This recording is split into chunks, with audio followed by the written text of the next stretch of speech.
소니 알파 6600과 캐논 90D 사이에서 고민을 하던 저는 후지 X-T3를 구매했습니다. 저는 기존에 캐논의 M50을 사용했었는데 시간이 지날수록 더 좋은 바디를 갖고자 하는 욕심이 커져갔죠. 솔직히 저 정도 수준의 영상은 M50이 딱 적당한 정도이기는 하지만 꽤 심한 장비충인 저는 다소 과한 카메라를 구입하게 되었는데요. 사실 카메라를 사용하는 대부분의 유튜버들도 캐논이나 소니를 많이 사용합니다. 꼭 유튜버뿐만 아니고 DSLR이든 미러리스든 카메라 시장에서는 캐논과 소니가 아주 많은 지분을 차지하고 있죠. 그래서 유튜브 영상을 봐도 영상에서 느껴지는 색감이 다소 일률적으로 느껴지기도 했고 식상하게 느껴지기도 했습니다. 그래서 저는 소니나 캐논이 아닌 후지를 택하게 되었죠. 필름 시뮬레이션이라는 후지의 아주 강력한 무기가 있지만 그 이외에도 제가 후지를 택한 이유는 여러 가지가 있었습니다. 물론 사용을 하면서 느꼈던 단점들도 있었죠. 사실 후지 X-T3는 출시된 지 1년도 더 지난 상황입니다. 그러나 스펙적으로 봤을 땐 아직까지도 크롭 바디들 중에서는 정말 강력한 존재가 맞습니다. 스펙만 봤을 때는요. 오늘은 제가 왜 소니나 캐논이 아닌 후지의 X-T3를 구매하게 되었는지, 그리고 어떤 점들이 불편했고 어떤 점들이 좋았는지 후지 X-T3에 대해 얘기해볼까 합니다. 카메라의 화질을 결정하는 요소는 여러 가지가 있다고 합니다. 이미지 센서의 물리적 크기, 렌즈, 해상도 등등 여러 가지 요소들이 있는데요. 결론부터 말씀드리자면 화질 자체는 매우 만족스러웠습니다. 60프레임까지 촬영 가능한 4K 화질도 그렇고 풀 HD의 화질도 매우 마음에 들었는데요. 좋은 화질을 가능하게 해주는 이유는 여러 가지 요소들이 있지만 정말 중요한 요소 중 하나가 바로 비트레이트입니다. 스마트폰이든 카메라든 동영상 성능을 얘기할 때 제조사들은 보통 풀 HD나 4K와 같은 해상도, 프레임 레이트 등등을 많이 얘기해요. 물론 이것도 맞습니다. 그러나 비트레이트도 아주 중요하다고 해요. 비트레이트는 쉽게 말해서 영상에 들어있는 데이터의 양이라고 생각하시면 됩니다. 똑같이 4K 30프레임에 1초짜리 영상이 있다면 1초 동안 30장의 사진이 지나가는 것이라고 생각하시면 되는데 그 사진 한 장 한 장마다의 데이터의 양이라고 보시면 돼요. 당연히 사진 한 장의 데이터량이 많아야 화질도 더 좋고 보정도 더 잘 먹겠죠. 후지의 X-T3는 정말 어마어마한 비트레이트를 보여줍니다. 4K의 경우 최대 400mbps, 풀 HD의 경우 200mbps의 비트레이트를 가지고 있는데요. 참고로 동급의 다른 제조사 크롭바디의 비트레이트는 풀 HD 기준으로 캐논 90D는 30mbps입니다. 캐논도 예전에는 높은 비트레이트를 지원해 줬었는데 이제는 풀프레임에서만 높은 비트레이트를 사용할 수 있게 바꿔버렸죠. 대신 이런 높은 비트레이트로 촬영을 하게 되면 영상 파일의 용량이 매우 커지게 되는데요. 그럴 줄 알았다는 듯 후지 X-T3는 H265라는 코덱을 지원해줍니다. 보통 우리가 보는 대부분의 영상들은 H264 코덱을 사용해요. 아직까지 가장 대중적이죠. 소니, 캐논은 아직 전부 H264를 이용하는 것으로 알고 있고 의외로 아이폰이나 갤럭시와 같은 스마트폰 카메라가 H265를 지원하는 것으로 알고 있는데요. H265 코덱으로 영상을 촬영하게 되면 가장 크게 느껴지는 강점이 바로 파일 용량을 획기적으로 줄일 수 있다는 것이죠. 물론 일각에서는 파일 용량이 줄어들면서 화질에 손상이 간다는 얘기도 있지만 저는 솔직히 사용하면서 큰 차이를 느낄 수는 없었습니다. 전에 올린 브이로그 영상도 전부 H265로 촬영했고요. 다만 편집 프로그램과의 호환성 문제는 조금 알아보셔야 할 것 같습니다. 제가 사용하는 파이널 컷 같은 경우엔 H265 파일을 편집하는데 아무런 불편함이 없었지만 대다수가 사용하는 프리미어 프로 같은 경우에는 H265 편집이 가능한지 찾아보았는데 정확히 나오지가 않더라고요. 혹시 프리미어 프로를 사용하시는 분들이 있으면 댓글로 남겨주셨으면 좋겠어요. 제 기준에서는 4K든 풀 HD든 화질 정말 마음에 들어요. 120프레임 슬로우 모션 영상들이 보통 화질이 떨어지는 경우가 있는데 120프레임 화질도 준수하다고 생각하고요. 아마 후지 카메라를 입문하게 된 이유를 사람들에게 물어본다면 아주 높은 비율로 필름 시뮬레이션을 말할 것입니다. 저도 X-T3를 구매하게 된 가장 결정적인 이유가 바로 이 필름 시뮬레이션이었거든요. 보통 카메라의 색감을 얘기할 때 가장 많이 거론되는 제조사가 캐논이죠. 저와 같은 일반적인 사람들도 그렇고 전문가들도 캐논의 컬러 사이언스가 가장 좋다고 말을 해요.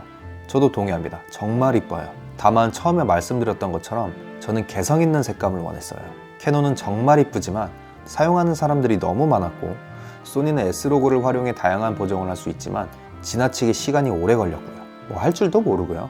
이런 점에서 필름 시뮬레이션은 정말 매력적으로 보였습니다. 이쁜 색감, 개성, 보정시간 단축이라는 제가 원했던 3가지 요소를 한 번에 충족시킬 수 있었거든요. 필름 시뮬레이션에서 사람들에게 가장 인기 있는 게 클래식 크롬 그리고 이터나인데요. 저는 개인적으로 클래식 크롬이 가장 마음에 들었습니다. 브이로그도 클래식 크롬으로 촬영했고요. 이 외에도 총 16가지 필름 시뮬레이션이 존재하는데 최근에 후지에서 X 프로 3가 출시되면서 클래식 네거티브라는 필름 시뮬레이션을 추가해 주었죠. 저는 솔직히 이걸 정말 사용해보고 싶습니다. 펌웨어로 업데이트 해주길 기다리고 있어요. 캐논이 모두가 좋아하는 이쁜 색감이라고 한다면 후지는 조금 더 빈티지하고 레트로한 느낌의 색감을 낼 수 있는데요.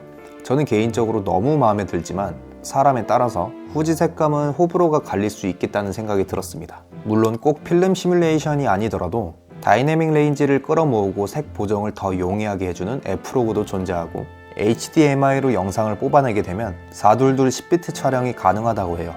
물론 저는 쓸 일이 없을 것 같지만. 크롭바디가 풀프레임에 비해 상대적으로 약한 부분이 많은데 그 중 하나가 바로 노이즈 억제력이죠. 아무래도 크롭 센서의 이미지는 풀프레임에 비해 상대적으로 훨씬 작으니까요. 제가 기존에 사용하던 M50은 노이즈 억제력이라는 부분에서 개인적으로 많이 불만족스러웠습니다. ISO가 800에서 1000 정도만 돼도 노이즈가 자글자글 많이 보였기 때문이죠. 그래서 렌즈를 고를 때도 밝은 조리개에 집착을 많이 했었습니다. 그렇다면 후지 X-T3의 노이즈 억제력은 어떨까요? 일단 결론부터 말씀드리자면 아주 우수하다라고 말씀드리긴 어려울 것 같아요. ISO 3200까지는 노이즈를 잘 억제하는 편인데 사실 이 정도 억제력은 제가 영상으로 찾아보니까 소니 알파 6600이나 캐논 90D도 이 정도의 억제력은 나오더라고요.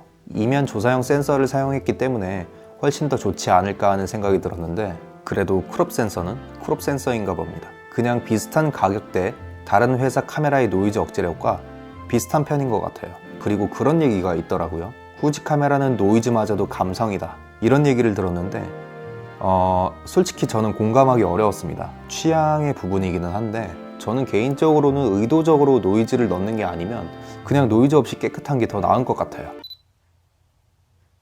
X-T3의 AF 성능 자체는 아주 마음에 들었어요. 이런 식으로 옵션을 조정해가면서 본인이 원하는 대로 아주 빠르게 AF 속도를 해둘 수도 있고 자연스럽게 초점이 이동되는 것을 원한다면 속도를 늦춰서 부드럽게 바꿀 수도 있고요. 사람의 눈동자를 추적해서 초점을 잡아주는 아이 트래킹도 아주 좋습니다. 3.0 펌웨어 업데이트 이후에 사람 눈동자 정말 잘 잡아요. 다만 AF의 성능이 아닌 기능에 대해서는 할 말이 좀 있어요. 이 부분은 조금 이따가 다시 말씀드리도록 하겠습니다. 소니의 크롭바디에서 가장 많이 문제가 되었던 부분이죠. 4K 촬영 시 롤링 셔터는 어떨까요? 일단 풀 HD는 가볍게 롤링 셔터를 잘 억제해주고 4K 촬영 시에도 꽤 준수한 수준이었습니다. 이 정도면 만족해요. 그리고 되게 의외로 좋았던 점이 한 가지 있었습니다. 바로 내장 마이크의 성능인데요. 솔직히 조금 많이 놀랐어요. 실내에서는 녹음기나 외장 마이크를 굳이 쓰지 않아도 될 정도로 음질이 꽤나 좋았습니다. 브이로그 촬영할 때도 전부 다 내장 마이크였어요. 반갑습니다. 신하브로입니다. 지금 현재 후지 X-T3의 내장 마이크를 테스트하고 있습니다. 외부에서도 바람이 많이 불지 않는다면 생각보다 괜찮은 편이고요.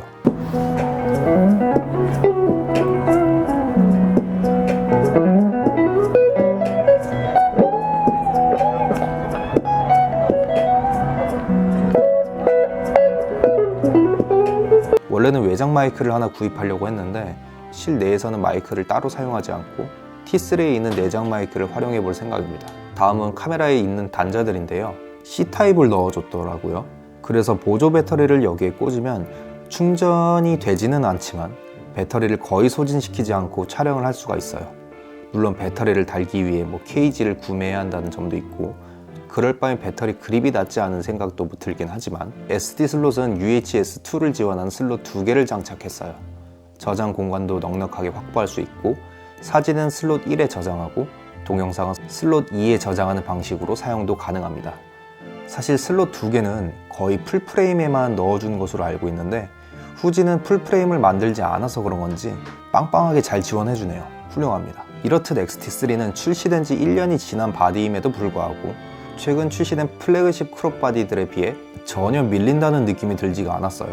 영상 촬영 스펙으로 본다면 거의 압살하는 정도의 수준이었고요. 그러나 실망스러운 부분도 정말 많았습니다. 지금부터는 제가 느꼈던 단점들에 대해서 말씀드릴게요. 생각보다 아주 많았습니다. 아마 단점들이라면 바디 손떨방 부재나 셀피 스크린이 안 되는 부분들을 떠올리실 것 같아요.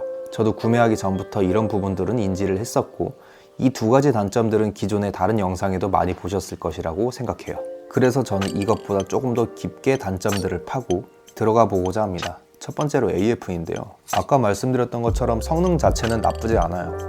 AF 성능 정말 빠르게 잘 잡고 얼굴 인식도 매우 훌륭해요. 그러나 저는 AF 기능을 사용하던 중 당황스러운 부분을 발견했습니다. 바로 사진 촬영을 할 때와 영상 촬영을 할 때 AF가 다르다는 것인데요. X-T3의 경우 이런 식으로 조이스틱을 누르고 위에 다이얼을 돌려서 AF 영역을 설정할 수 있습니다. 이거 정말 편하고 좋아요. 넓은 영역부터 아주 좁은 영역까지 다이얼로 돌려가면서 설정을 할 수 있으니까요. 근데 이게 사진 촬영에서만 가능해요. 저는 동영상 촬영을 목적으로 카메라를 구매한 건데 이런 부분은 전혀 예상을 못했습니다. 당연히 가능할 것이라고 생각을 했으니까요. 그리고 사람 얼굴이나 눈동자를 따라다니는 트래킹 말고 일반적인 사물에 초점을 맞추고 따라다니는 일반적인 트래킹 AF가 없더라고요. 이것도 저는 황당했습니다. M50과 같은 5, 60만원짜리 카메라에도 있는 기능인데 이게 설마 200만원짜리 카메라에 이 기능이 없을 것이라고는 상상을 못했어요. 그 다음은 바로 배터리였는데요.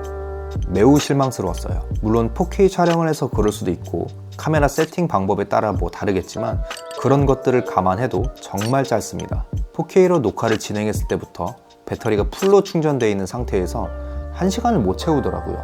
너 배터리 몇 퍼 남았어? 얼마나 남았어? 풀이야? 나 이거 지금 벌써 절반 이하야. 근데 배터리. 나는 사진만 찍었잖아. 아 그런가? 아 근데 좀 그런 거 감안해도 너무 심한데?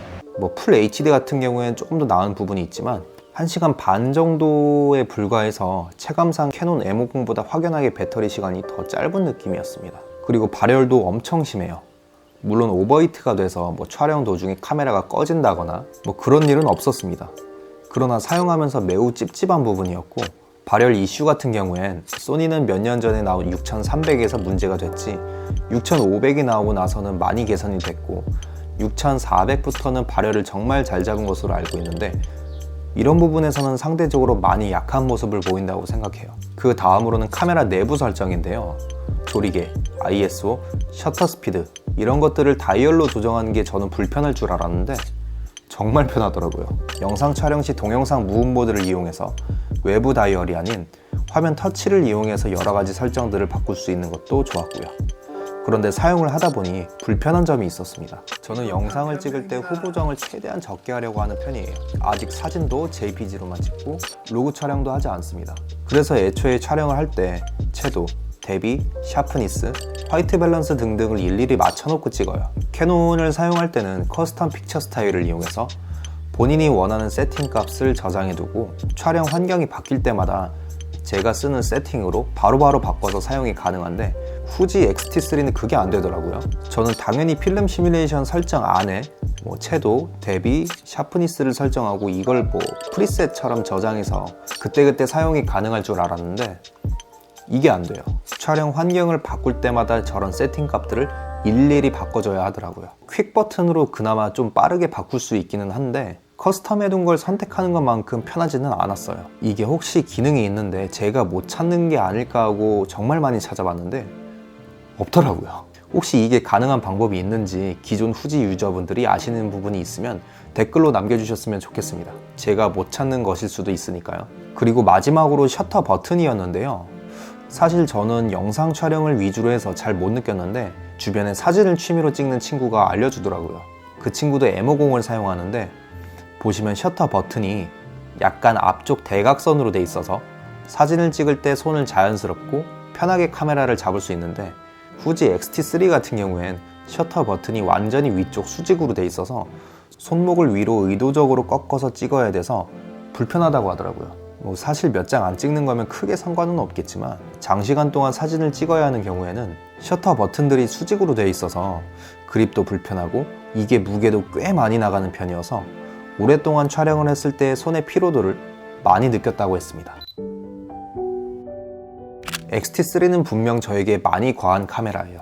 4K 60프레임, F로그 촬영, 422 10비트 촬영, H265 지원 등등 2018년에 출시한 카메라지만 2020년이 지금 보아도 아주 강력한 스펙을 자랑하니까요. 그러나 그 이면에는 아까 말씀드린 기본적으로 가능할 것이라고 생각했던 부분들에서 의외의 허당기를 보이는 모습도 있기는 했습니다. 특히 배터리 시간은 많이 실망스러웠어요.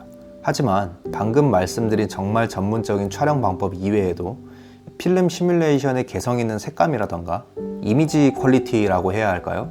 영상의 화질이 너무 좋아서 아까 말씀드린 단점들을 보며 느꼈던 분노들이 이 두 가지 강점만으로 눈 녹듯이 사라져버리는 마법을 경험할 수가 있었습니다. 제가 아주 좋아하는 영상 채널들이 몇몇 있는데 이런 실력자분들이 항상 말씀하시는 것들 중에 항상 나오는 얘기가 있어요. 어떤 카메라를 쓰는지가 중요한 것이 아니고 나의 실력과 감성이 중요하다고요. 어떻게 보면 저는 배수진을 친 것과 마찬가지예요. 이 정도 급의 카메라를 사용하면서 좋은 영상을 뽑아낼 수 없다면 그건 저의 실력의 문제인 것이겠죠. 그런 상황이 나오지 않도록 연습도 많이 해야 할 것 같고요. 앞으로 저는 이 카메라 한 대를 가지고 영상을 찍을 것 같습니다. 100% 만족하는 카메라는 그 어디에도 없다고 생각해요. 단점들이 있긴 하지만 이 정도면 정말 감사합니다 하는 마음으로 열심히 한번 써봐야겠습니다. 오늘 영상은 여기까지입니다. 부족한 제 영상을 시청해주셔서 진심으로 감사드리고 지금까지 신하브로였습니다.